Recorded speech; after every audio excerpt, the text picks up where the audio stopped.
There's nothing more disappointing and sad than witnessing some of your favorite UFC prospects destroy their own career and just go on huge downward spirals.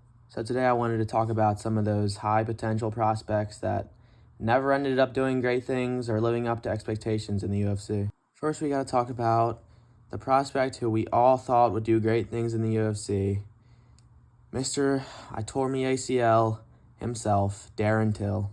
Man, where do I even start on Darren? This one is just so disappointing and sad.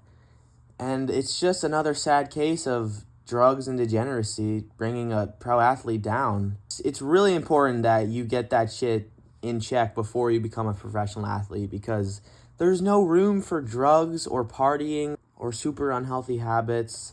And this man also abandoned his family to fight, and he didn't even become a great fighter. It's insane. Now, I'm not trying to speak on matters I don't even know 100% about. I don't know his guy's personal life. Obviously, we don't know what he does behind closed doors, but it's obvious this dude is a fucking alcoholic, okay? We even had Chimaev on Twitter Spaces a couple weeks ago exposing this guy, saying, "Blood, all you do is drink around me. I had to get away from you." Like, bro, he wanted nothing to do with Till after he realized, dude, this guy's a fat degenerate. Whether it's going out to the clubs, which causes it, whether it's stress, I don't care. Don't drink alcohol if you're an athlete especially. It's just going to make everything in your life worse. And this motherfucker is not only a alcoholic, he's a food addict too. I mean, maybe it's just the calories from the alcohol doing it, but this man is so obese now. He's so fat. He had to move up to 185 because he couldn't cut anymore because he got bigger naturally. Just got more fat. And if you compare his physique now to his younger self, it's so crazy the difference. Like, this shit must have happened once he became a fighter, because he looked good. He looked healthy. He looked like a healthy, well, I don't know about healthy, cutting 170, but I don't know, man. I don't know what happened, but I guess someone forgot to tell him alcohol has calories too. I guess he just wasn't counting any of them. And a lot of people watching this guy come up, especially, we all thought he was going to, well, I didn't really watch him come up that much, but they all thought he was going to be a UFC champion easily. They probably were thinking, no doubt in their mind, this guy's going to do great things and be a star. And he got his one title shot, and he folded. He did nothing with it. He threw no strikes, got taken down and subbed easily. It was bad. It was really bad, man. And now we've got him boxing on YouTuber cards. I don't even know where he boxed. I know he did just recently box, and the guy, got hit back of the head one time and just gave up. And then they fought afterwards, and I think Darren got taken down. This dude's grappling is so fucking bad.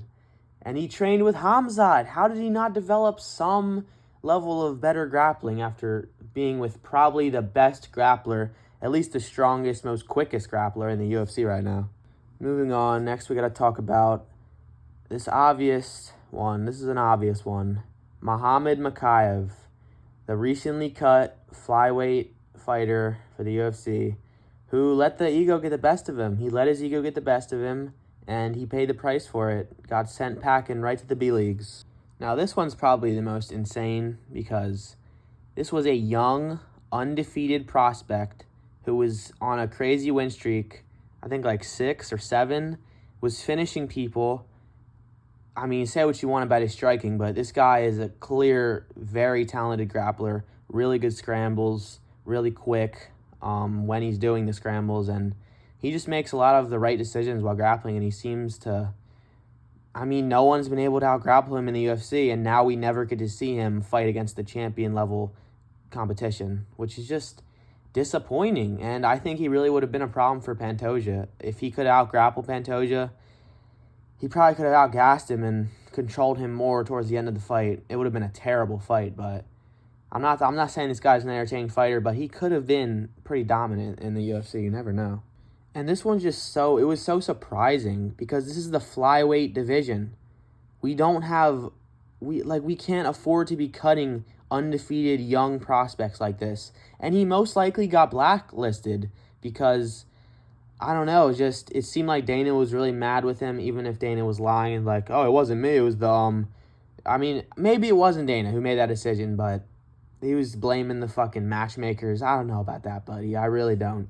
Dana has a very big ego, and he definitely still has power to make calls like that.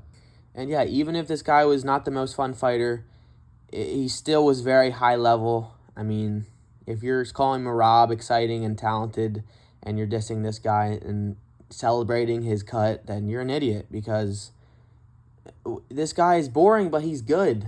A lot of people are boring and good in the UFC. So if you're just celebrating, oh, a boring fighter got cut. No, the flyweight division needs fighters. This is not good. Now let's move on to the goofiest goober of all in the UFC. Johnny Walker, now on a 3-fight losing streak. And just, it's not looking good, boys, for Johnny. It's really not. Now, I'm not even saying he can't get back in the win column. He can't do great things in the sport still. Maybe even fight for a title one day. I doubt that. But it's still possible. He can come back. But I don't think he can in this division. Like, he's been knocked out so many times. And he fights like a retard. I'm sorry. He fights like an idiot. All this guy does is throw fucking dumb flying knees and shitty front kicks instead of using those long-ass arms and long-ass legs he has, especially the arms. Why doesn't he throw a jab? Why is he not sticking that long-ass arm out and jabbing his opponent up in the face?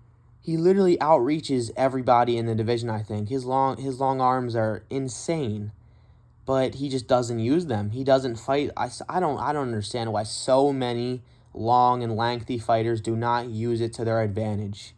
Like, they're idiots. I don't know. I mean, I know they're getting hit in the head a lot, but come on.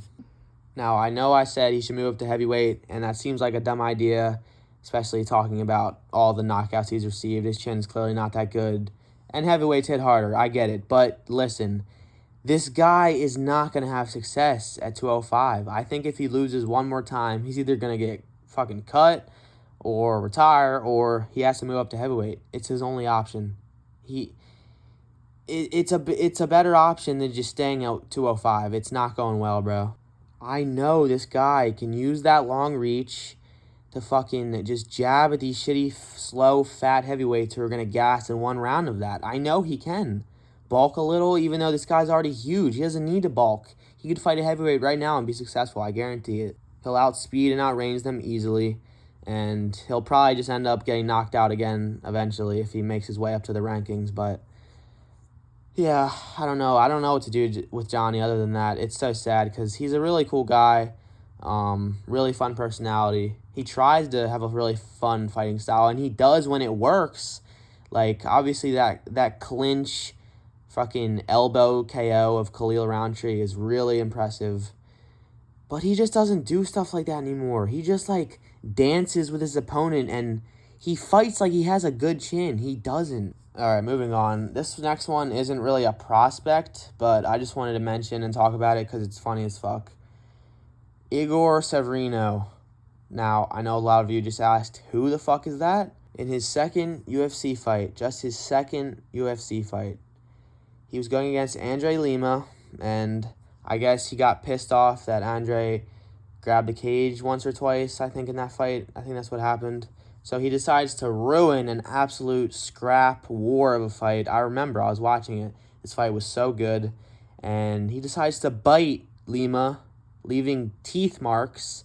Clearly tried to bite him as hard as he fucking could. Holy shit.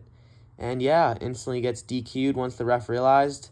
And I'm sure those of y'all who know about this situation know that Lima got the tattoo. Fucking hilarious. And yeah, Igor got cut instantly. Immediately got cut. They were not dealing with that shit at all. Dana was pissed. And I do believe he got blacklisted, if that's a thing. I mean, I assume it is. It obviously is. But yeah, I think he got blacklisted because Dana seemed really pissed at the post-fight press conference. But yeah, this guy was only 21. He was 21, bro.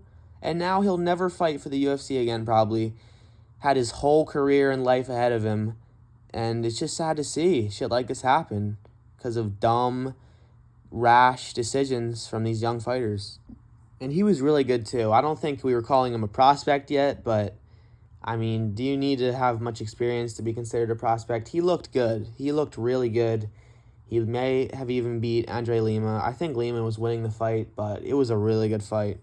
Next, we got the real most aesthetic physique in the UFC and its history, Sage Northcutt.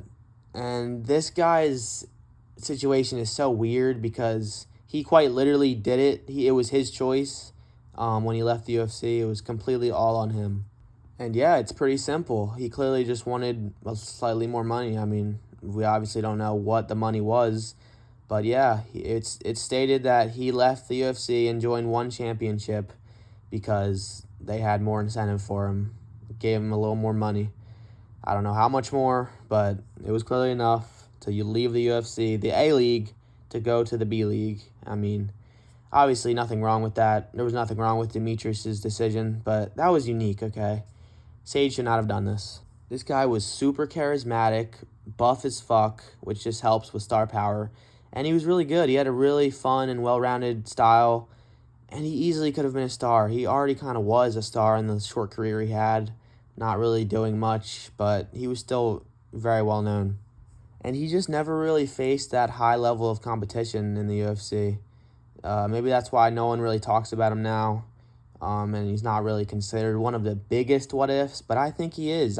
I think he shouldn't have left the UFC in 2018 and joined one.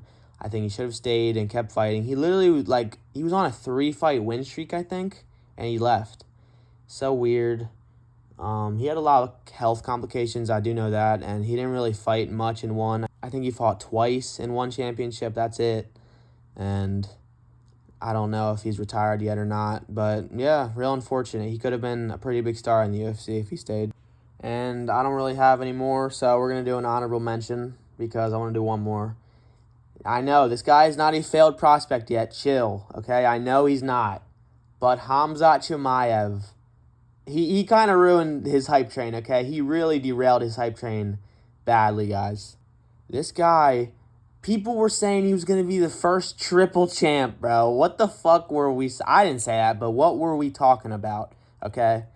This guy might be a champion. Calm down. He's not going to be a double champ or a triple champ. Shut the fuck up with that shit. And I don't even really know where to start. I mean, there was rumors that when he missed weight against Nate Diaz, being like 8 or 9 pounds over, it was alleged that the doctors stopped him because they were scared for his health. But I don't really believe that. I think it ruined the whole UFC card. I think if Dana heard about that shit, he would have shut it down and be like, dude, let him make weight. He's going to save the card. I don't know. But yeah, it started with that, missing weight, and he kind of just, from that point, was forced to move up to 185, which instantly just made his career less, he has less options, because before he was on track to get the 170 title, and then he would have moved up probably pretty quickly, because a very big 170-er, obviously, who struggles to make weight a lot. But no, now he's at 185, and he's been gifted ranking spots, has done barely any. He's literally not beat a 185er. He fought Usman, who was a 170er, at 180 or something, or was that at 185? I forget. It was either catch weight or it was 185. Stupid. And yeah, I obviously think Khamzat could easily be champion still. He's very good. I think his grappling is so dominant, it's going to be a really big problem for strikers he goes against if that ever happens in a championship situation, which that's just going to be a free win. If they'd fed him someone like Izzy, he would have subbed the fuck out of Izzy. I guarantee it. But no. You ain't got that Izzy there no more, bud. You got Dricus to deal with, so good fucking luck, okay? Because I could see Dricus just playing it safe, focus on being defensive in round 1, and by round 2, Khamzat's already going to be gassed. That's another thing. This guy's gas tank. Whether it's health problems or not, it's fucking terrible, and it's going to lose him a lot of fights in the future. I almost said it's losing him fights because I actually thought Kamaru Usman won their fight. So, if you don't think that, that's okay, but it was a close fight. So yeah, not a failed prospect, but he's definitely not on track to be this crazy multi-double champ, crazy star. A lot of people are realizing he's not that good now. Yeah, he's been outstruck by Burns, got outstruck a decent amount by Usman. He's not that good of a striker. His power's not that crazy, and his gas tank is terrible. So let's hope his grappling can carry him in his UFC career moving forward. But yeah, that's the end of the video, guys. I wasn't really too many to talk about here, but these were the few I thought are the biggest failed prospects of the UFC and its history. And yeah, I'll see you guys in the next one.